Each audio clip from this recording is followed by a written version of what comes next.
ನಿಮ್ಮ ಬಿಸ್ನೆಸ್ ಯಾವುದೇ ಇರಲಿ ಅದನ್ನು ಪ್ರಚಾರ ಮಾಡಬೇಕಾದ್ರೆ ಸುಮನ್ ಟಿವಿಯಿಂದಲೇ ಸಾಧ್ಯ. ಕೂಡಲೇ ಸಂಪರ್ಕಿಸಿ. ದರಖಾಸ್ತುದಾರರಿಗೆ ನಿಯಮಾನುಸಾರ ಜಮೀನು ಮಂಜೂರು.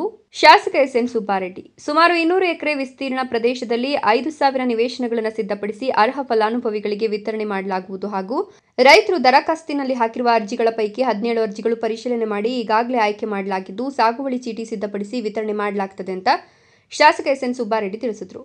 ಪಟ್ಟಣದ ತಾಲೂಕು ಆಡಳಿತ ಕಚೇರಿ ಮತ್ತು ತಾಲೂಕು ಪಂಚಾಯತ್ ಆವರಣದಲ್ಲಿ ನಡೆದ ಆಶ್ರಯ ಕಮಿಟಿ ಮತ್ತು ದರಖಾಸ್ತು ಕಮಿಟಿ ಸಭೆಯಲ್ಲಿ ಭಾಗವಹಿಸಿ ಮಾತನಾಡಿದ ಅವರು, ಮೊದಲಿಗೆ ನಿಯಮ 53ರ ಅಡಿಯಲ್ಲಿ ಹಾಕಲಾಗಿರುವ ಅರ್ಜಿಗಳನ್ನು ಇತ್ಯರ್ಥಪಡಿಸಿ ಅರ್ಹ ಫಲಾನುಭವಿಗಳಿಗೆ ಸುಮಾರು ಈಗ 17 ಎಕರೆ 35 ಕುಂಟೆ ಜಮೀನು ಮಂಜೂರು ಮಾಡಲಾಗಿದೆ ಹಾಗೂ ನಿಯಮ 53ರ ಅಡಿ ಸಲ್ಲಿಸಲಾಗಿರುವ ಅರ್ಜಿಗಳನ್ನು ಮುಂದಿನ ಸಭೆಯ ಒಳಗಡೆ ಪ್ರತಿ ತಿಂಗಳು 2 ಇತ್ಯರ್ಥಪಡಿಸಿ ಅರ್ಹ ಫಲಾನುಭವಿಗಳಿಗೆ ಜಮೀನು ಮಂಜೂರು ಮಾಡಲಾಗುವುದು ಎಂದರು.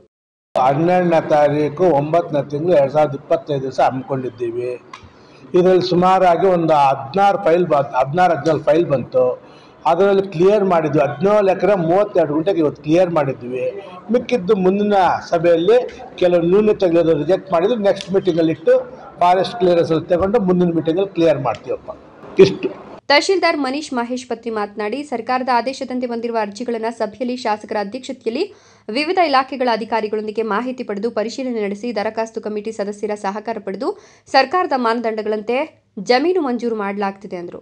ಈ ಸಂದರ್ಭದಲ್ಲಿ ಕೆಡಿಪಿ ಸದಸ್ಯ ಗುಂಟಿಗಾನಪಲ್ಲಿ ಮಂಜುನಾಥ್ ರೆಡ್ಡಿ, ದರಖಾಸ್ತು ಕಮಿಟಿ ಸದಸ್ಯ ಲಾಯರ್ ಕುರುವಪಲ್ಲಿ ಚಂದ್ರಶೇಖರ್ ರೆಡ್ಡಿ, ಜಿಲ್ಲಾ ಪಂಚಾಯತ್ ಮಾಜಿ ಸದಸ್ಯ ಬೂರಮಡುಗು ನರಸಿಂಹಪ್ಪ, ತಾಲೂಕು ಪಂಚಾಯತ್ ಕಾರ್ಯನಿರ್ವಹಣಾಧಿಕಾರಿ ರಮೇಶ್, ಅರಣ್ಯ ಇಲಾಖೆ ವಾಸುದೇವ್ ಮೂರ್ತಿ, ಸಬ್ ಇನ್ಸ್ಪೆಕ್ಟರ್ ಸುನೀಲ್, ಕಂದಾಯ ನಿರೀಕ್ಷಕ ಪ್ರಶಾಂತ್, ಅನಿಲ್, ಕಂದಾಯ ಇಲಾಖಾ ಸಿಬ್ಬಂದಿ ಶ್ರೀನಿವಾಸ್, ಪೊಲೀಸ್ ಪೇದೆ ಖದೀರ್, ಕುಮಾರ್ ಸೇರಿದಂತೆ ಮತ್ತಿತರರು ಹಾಜರಿದ್ದರು.